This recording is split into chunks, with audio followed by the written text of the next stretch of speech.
How close US-aligned Gulf nations are to Iran has drawn Tehran's missile capability into focus. CNA's Angela Lim examines the country's arsenal of ballistic missiles. Iran's ballistic missile arsenal covers distances from short to long, shaping the nation's strategic reach across the Middle East and beyond. Now, at the shorter end is the Shahab-1, with a range of about 300 kilometers.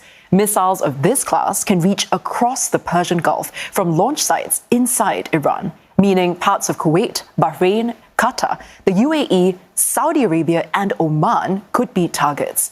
Now, another short-range system, the Fateh 110, extends that reach to roughly 300 to 500 kilometers, covering much of the same Gulf region.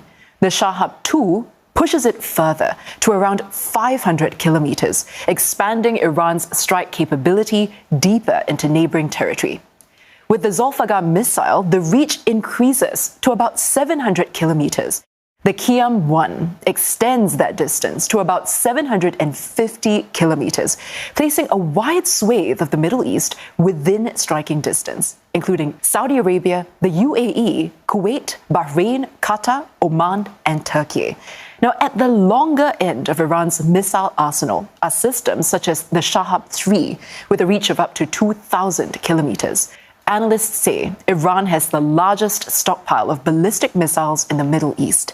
U.S. intelligence assessments note thousands of missiles across short, medium, and longer range categories. Iran's ballistic missile program is assessed to be capable of carrying a nuclear payload. And the country's ongoing uranium enrichment has raised regional concerns, although Tehran says it's for peaceful civilian energy purposes.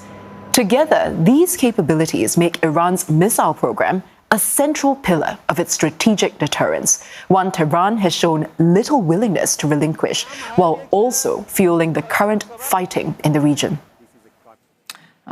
Professor Ali Vaez is Senior Advisor to the President and Project Director Iran at the International Crisis Group. He joins us live from Geneva. Professor Vaez, we're just almost 2 weeks into this war.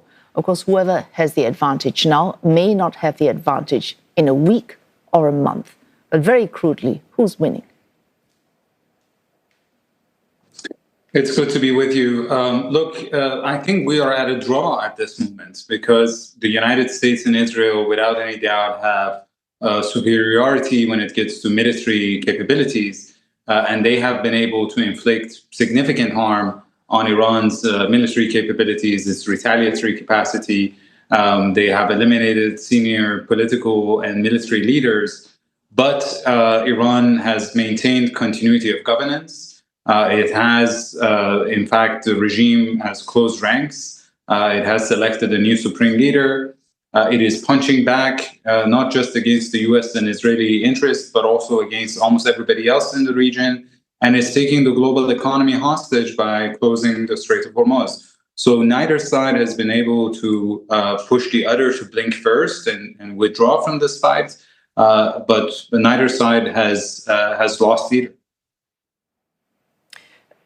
Each side faces, as you just outlined, different costs, but each side also faces different pressures and also has a different how much it can stand from these different pressures. How would you outline their differences? Look, I think for the United States and Israel, this was supposed to be a short and decisive war. For the Iranians, they wanted to make this a long war because they understood that although the US and Israel had escalation domination and could inflict significant harm on Iran, but Iran has a higher threshold for pain. So if this becomes an attritional conflict, the Iranians have more staying power than is the case for its adversaries. Obviously, there are certain pressure points on the process. One is the shock to the global economy, the way it translates into higher gas prices at the pump stations in the United States in an election year. There are also questions of shortages of ammunition, especially ammunition to shoot down Iranian missiles, interceptors. And there's also the human cost of this. The U.S. has lost several service members. unlike any other military engagement that President Trump has had since he came to office. And so all of those pressures start building on President Trump.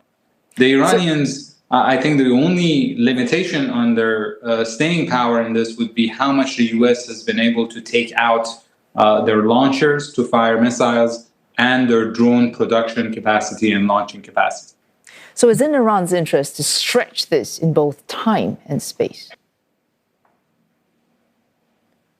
Absolutely, because the longer this takes, the Israeli economy is paralyzed because several million Israelis would have to go to shelters every single day, even if it's just for a few missiles, not a volley of huge number of missiles, but just a drizzle of missiles paralyzes normal life in Israel.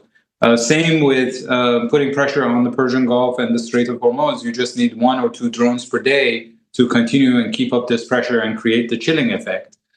But also spreading it out geographically means that the US's assets to protect its own interests and allies are also stretched out.